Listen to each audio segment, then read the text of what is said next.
What's going on, everybody, and welcome to episode 11 of the Black Massacre series, where today we will be talking about the Vicksburg Massacre of 1874. Now, this is going to be a rather short entry, and it's going to kind of echo an episode that I did before where I told you I had to go through a blog post or various posts in order to find something relative about this particular massacre because there wasn't that much written up about it.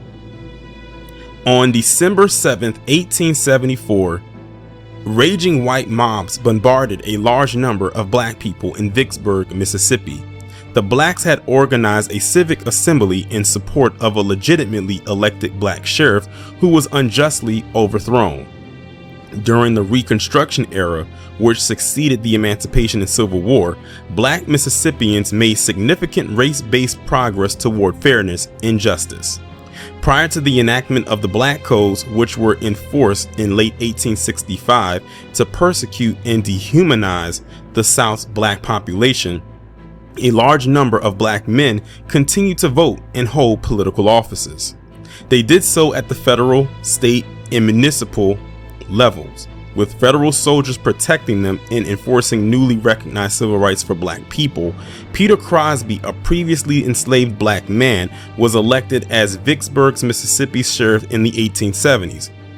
However, soon after assuming office, he was indicted on bogus criminal charges and forcibly ousted from office by hordes of angry whites.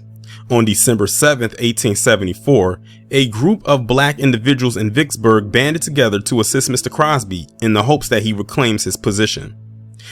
In retaliation, enraged white mobs brutalized and slaughtered hundreds and hundreds of black citizens in a racially charged terrorist attack called the Vicksburg Massacre.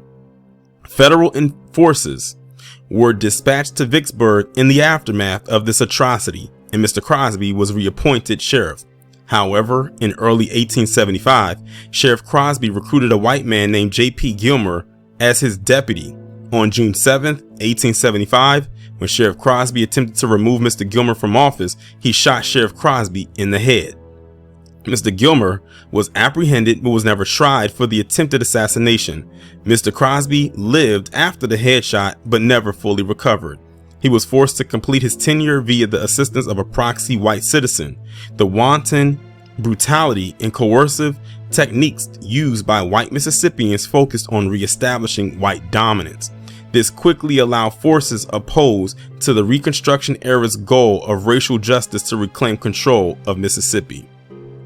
So that's pretty much the entire write-up right there. This is probably one of the shortest entries of this particular series so far, at coming in a little over 3 minutes long. Now, what's very interesting that I found out about this story is that this Mr. Crosby individual had help from black people to try to get him in the office. And the first thing he did once he got what he wanted was he hired a white person in order to be his second-hand man. And that white person turned on him and shot him square in the head. This kind of reminds me of how a lot of these politicians, these black ones, act and get down today. Keep in mind of the Stephen Reed, that mayor down in Memphis, and what he said.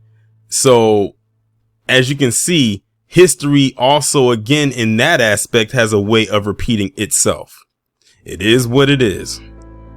But that's going to conclude this episode of the Black Massacre series.